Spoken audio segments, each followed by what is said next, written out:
The CEO of the company that killed my wife just walked into my coffee shop. I didn't recognize her at first. She was just another customer in a red coat, shaking off the rain, looking tired. Seattle does that to people. Wears them down until everyone looks the same shade of exhausted. But then I saw the hearing aid. Small, expensive looking, tucked behind her left ear. And then I saw her hands start to move. My daughter Maya tugged my sleeve. She was 7, sitting at the corner table doing her homework, waiting for me to finish my shift so I could walk her to school. Her small hands were moving fast. Dad, she's like me. Maya was born deaf. So yeah, I knew sign language. I knew it the way you know your own heartbeat. Automatic, essential, part of who you are. The woman at the counter was signing to the barista. Clean, precise movements. Asking for an oat milk latte, no sugar. Kyle, the morning guy, just stared at her. Then he laughed. Actually laughed. Lady, I don't know what you're doing, but if you can't talk, maybe you shouldn't order. A few people nearby chuckled. Someone whispered something to their friend. The woman's face didn't change, but I saw something flicker in her eyes. Resignation. Like this happened all the time, and she'd learned to expect it. Maya was already out of her chair. Dad, I was already moving. I walked up to the counter, my hands signing before I even thought about it. What would you like? The woman's head snapped toward me. Her eyes went wide. Actual surprise, like she couldn't believe someone had just spoken her language. For a second, she didn't move. Then her hands came up, careful, almost grateful. Oat milk latte. No sugar, please. I turned to Kyle. Oat milk latte. No sugar. His smirk died. He rang it up without another word. While we waited, Maya did what Maya always did. Walked right up to strangers with zero fear. Her hands moved with that blunt honesty only kids have. You're beautiful. The woman blinked. Then she smiled. A real smile, the kind that changes someone's whole face. She knelt down to Maya's level and signed back. So are you. A tear rolled down the woman's cheek. Just one. She wiped it away fast, like she wasn't used to crying in public. But I saw it. Saw the loneliness in that one gesture of being understood. When the latte was ready, the woman reached into her coat and pulled out a business card. She placed it on the counter in front of me, signed, "Thank you," and walked out into the rain. I picked up the card. Victoria Sterling, Chief Executive Officer, Nexion Technologies. The floor tilted. That name. That company.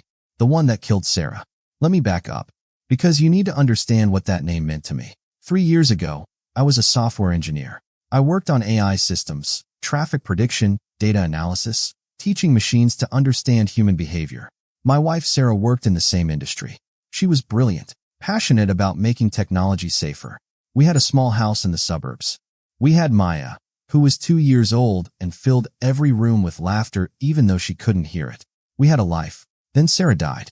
A self-driving car, manufactured by Nexion Technologies, malfunctioned on a rainy highway. The software failed to detect, stop traffic.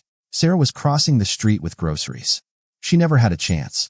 I filed a lawsuit. The evidence disappeared. The company's lawyers were too powerful, their resources infinite compared to my grief. I lost my job when I became too vocal about corporate accountability. Lost the house when legal fees drained our savings. All I had left was Maya and a rage so deep it had nowhere to go but inward. So yeah, I worked at a coffee shop now. Night shift, mostly. The tips were decent and nobody asked questions. I lived in a cramped apartment where the heating barely worked and I could hear the neighbors fighting through the walls. But Maya's drawings covered every surface. Crayon landscapes, finger-painted sunsets, a child's vision of color in a world that had gone gray. Every evening before my shift, I'd count the cash in the kitchen drawer. Rent, tuition, groceries. The numbers never quite added up. I picked up extra shifts fixing cars on weekends. Came home with oil under my fingernails and exhaustion in my bones. On my wrist, I wore a silver bracelet, 5 words engraved on it. Listen with your heart. Sarah gave it to me on my last birthday before she died. Back when we still believed the world was fair. I never took it off. If I lost this job at the cafe, there was no backup plan. No savings account. No family to call. Just me and Maya against a city that had already proven it didn't care. I told myself if we could just make it through winter, things would get better. Spring always felt like possibility. But then Victoria Sterling walked into my life, and I had to decide what mattered more, revenge or moving forward. She came back 2 days later. I was restocking cups when she walked in. No red coat this time. Just a simple gray sweater and jeans. She looked almost normal, except for the way she carried herself, like she was used to being in charge even when she wasn't trying to be. She walked straight to me and placed an envelope on the counter. Inside was a handwritten note and an invitation. We're developing an AI system to translate sign language into voice in real time. I need someone who understands silence. Someone who knows what it means when the world doesn't listen. I'd like to offer you a consulting position, flexible hours, competitive pay, a chance to build something that matters.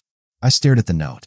Every instinct screamed at me to refuse, to crumple it up and throw it back, to tell her I wanted nothing to do with the company that destroyed my life. But Maya appeared beside me. Early dismissal, the neighbor had brought her by. She looked at Victoria, then at the note, then back at me. Her small hands moved with careful deliberation. Dad, maybe this time you can fix what hurt us. The words hit me like a punch. Maya was 7 years old and already wise enough to see what I couldn't. That anger wouldn't bring Sarah back. That hiding wouldn't change the past.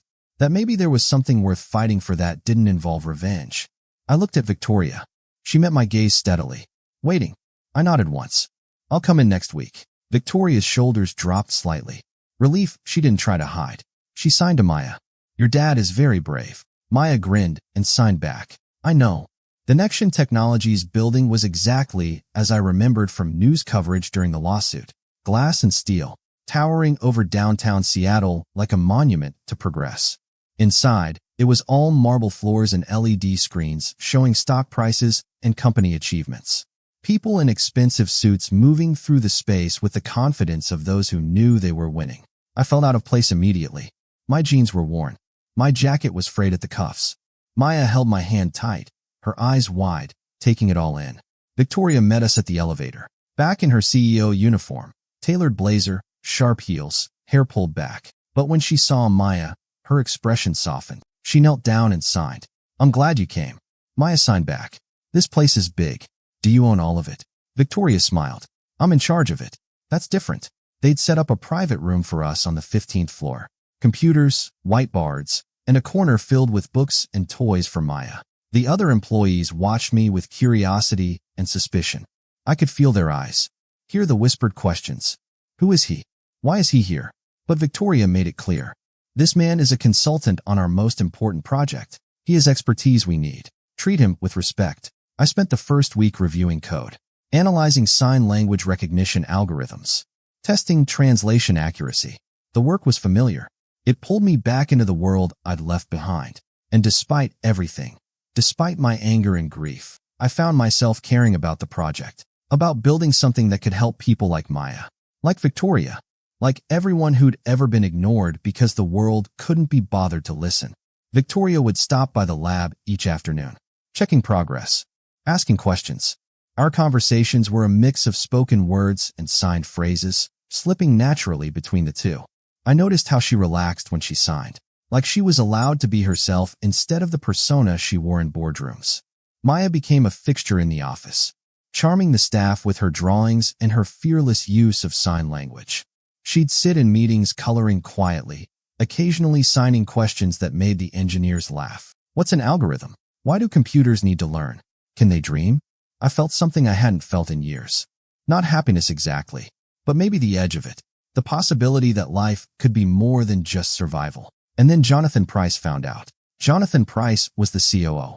Tall, lean, slicked-back blonde hair. Eyes the color of old ice. He wore custom suits and a diamond-studded watch that cost more than most people's cars. He'd been with Nexion for 15 years, climbing the ladder through calculated decisions and strategic ruthlessness. When he heard Victoria had hired a consultant without board approval, and that the consultant was Ethan Carter, he didn't bother hiding his contempt. He found me in the lab one afternoon. Maya was at the table drawing. Jonathan walked in without knocking. You think your sob story earned you a seat at this table? I turned slowly. I'd seen his face before. In depositions. In news articles. The man who killed my wife through negligence. Then covered it up with money. I was invited, I said quietly. Jonathan stepped closer. You're a washed-up engineer who couldn't hack it in the real world. And now you're here playing house with the CEO, using your deaf kid as a sympathy card. Maya looked up, sensing the tension even if she couldn't hear the words. My hands clenched into fists. My daughter has nothing to do with this. Jonathan smiled, thin and sharp. Doesn't she? Victoria has a weakness for charity cases. But this company doesn't run on feelings. It runs on results. And you? You're just another liability waiting to happen." He left without waiting for a response. That night, I couldn't sleep. I lay awake listening to Maya's breathing from the next room, thinking about Jonathan's words. Charity case. Liability. The same words that had followed me since Sarah died. But there was something else. Something Jonathan said that didn't sit right. This company doesn't run on feelings. As if emotions were weakness. As if caring about people was a flaw. I got out of bed and opened my laptop.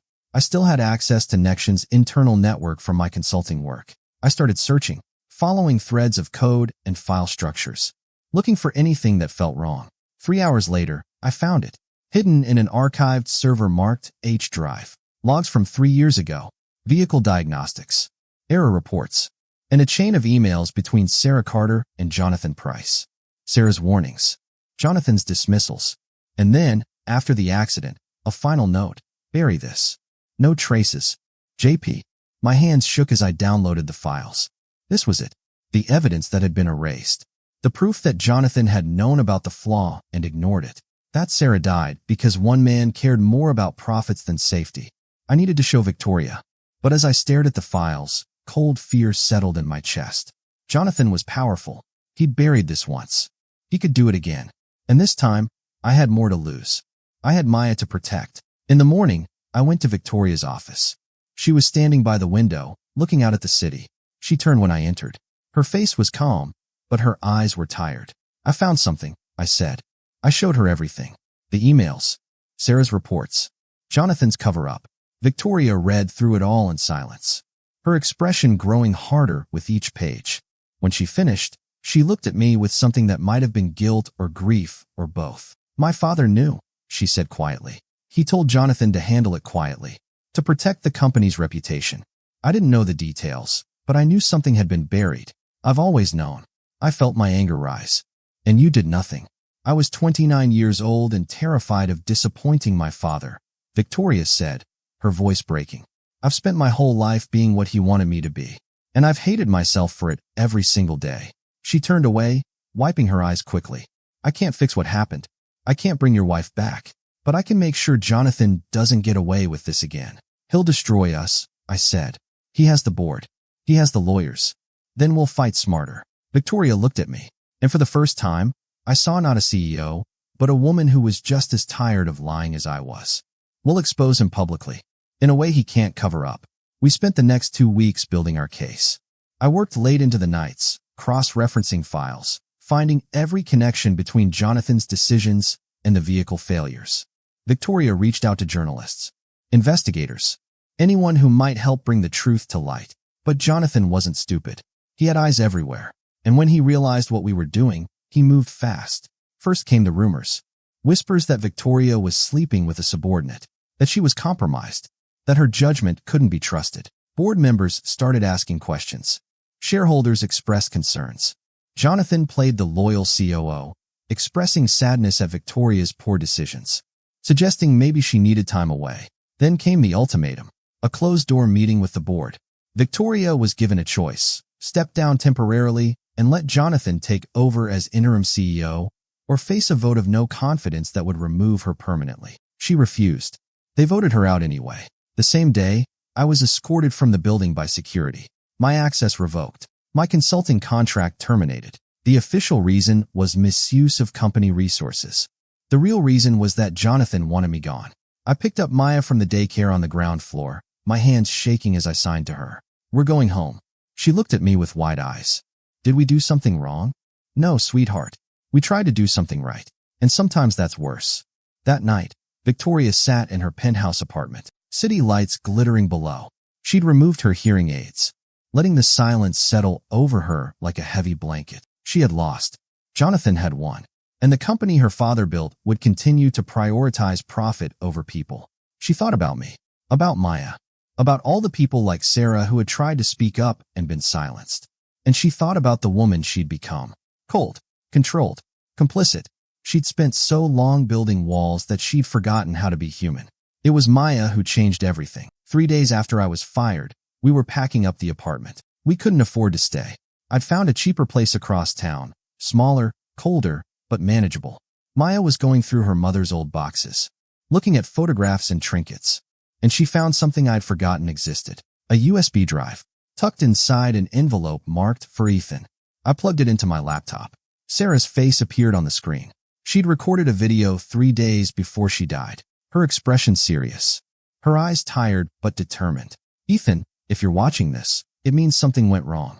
I've been documenting everything about the vehicle flaw. Jonathan keeps shutting me down, but I need this on record. I'm uploading all the test footage here. The failed simulations. The warning signs. Everything. The video cut to dash cam footage from a test vehicle. Rain. A highway. The car approaching stopped traffic too fast. Sarah's voice in the background, urgent and frightened. Jonathan, the override's failing. Shut it down. But the car didn't stop. It slammed into the barrier at full speed. The screen went black. I sat frozen, tears streaming down my face. Sarah had known. She'd tried. And she'd left evidence behind because she knew Jonathan would try to erase her. Maya touched my arm, her hands moving gently. Mom wanted to tell the truth. I looked at my daughter, 7 years old and braver than I'd ever been. I picked up my phone and called Victoria. She arrived at my apartment an hour later, still wearing the same clothes from 2 days ago. Hair loose, face exhausted. I showed her the video. She watched it 3 times, her expression hardening with each replay. We can use this, she said. Jonathan will bury it like he buried everything else. Not if we go public. Not if we show it to everyone at once. Victoria pulled out her phone and started making calls. Journalists, tech reporters, anyone who would listen. And then she made one more call. To the FBI. 2 federal agents arrived the next morning. They took copies of the files. They interviewed me. They reviewed the H-Drive logs. And they opened an official investigation into Nexion Technologies for corporate fraud and negligent homicide. Jonathan tried to spin it, tried to claim the files were fabricated, but the video couldn't be faked. Sarah's voice, the timestamps, the metadata, it was all there. The annual shareholders meeting was in 5 days. Victoria had been barred from attending, but she had one card left to play, a public speech, in front of investors, media, and everyone who'd ever doubted her. She asked me to stand with her. I agreed. The conference hall was packed. Shareholders filled the seats. Journalists lined the walls. Cameras tracked every movement on stage. Jonathan stood at the podium, delivering his prepared remarks about innovation and growth in Nexion's bright future. Then Victoria walked in. Security tried to stop her, but she kept walking. Me and Maya behind her. The crowd murmured. Jonathan's smile froze. Victoria stepped onto the stage and removed her hearing aids. She set them on the podium with a soft click that the microphone caught. Then she began to sign. The room fell silent, confused.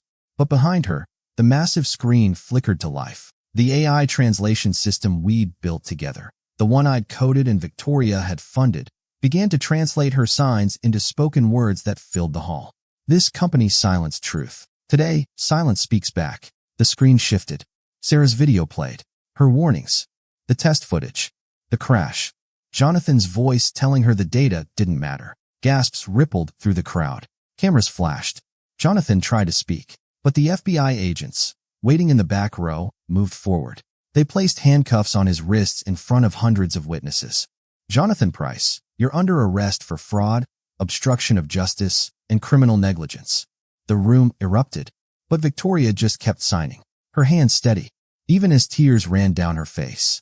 Sarah Carter tried to save lives. She was silenced. Today, I'm giving her back her voice. I stood beside her, Maya's hand in mine, watching as the man who killed my wife was led away. It wasn't peace.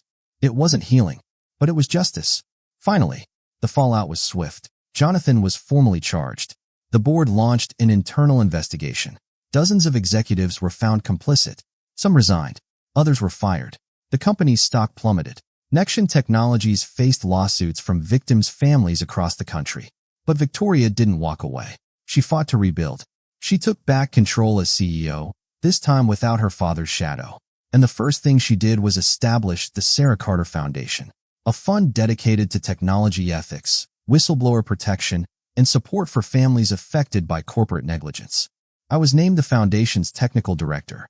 I worked with engineers, policymakers, and advocates to create new standards for AI safety. Real standards. Ones that put people before profits. and Maya became the face of Nextion's new mission.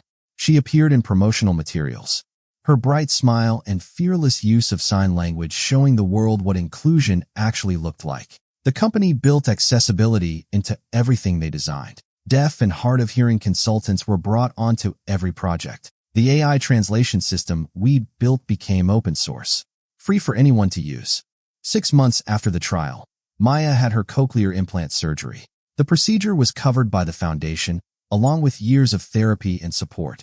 I held her hand in the recovery room, waiting for the moment when the device would be activated. When the audiologist turned it on, Maya's eyes went wide. She could hear the beep of monitors, the rustle of sheets.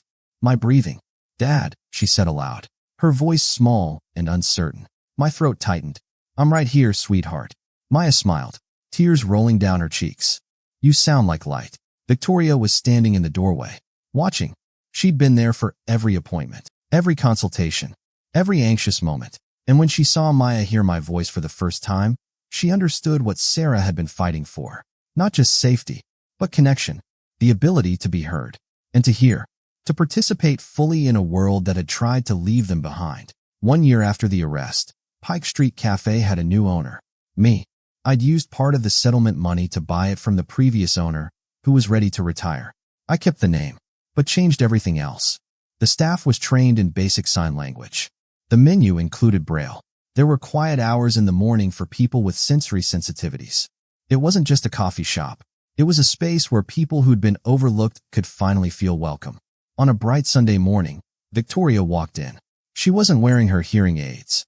She didn't need to hear. She wore a red dress, hair down, more relaxed than I'd ever seen her. She approached the counter and signed. "Oat milk latte." I smiled. "Always."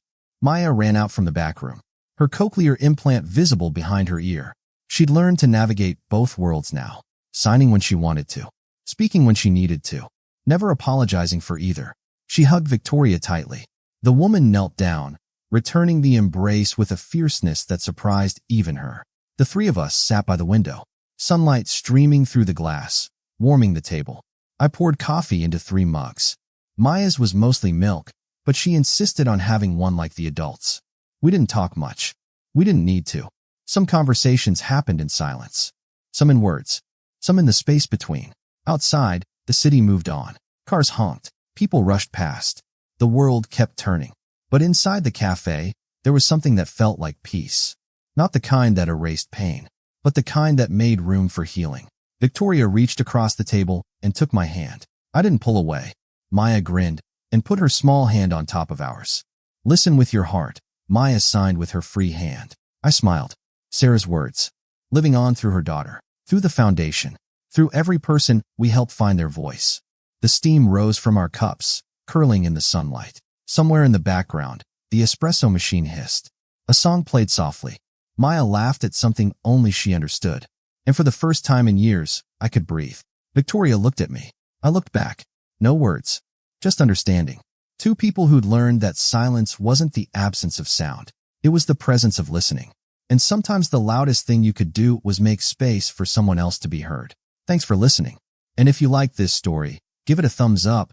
Don't forget to comment and subscribe for more stories about second chances, justice, and finding your voice when the world tries to silence you. The bravest thing you can do is give someone back their voice when everyone else has stopped listening.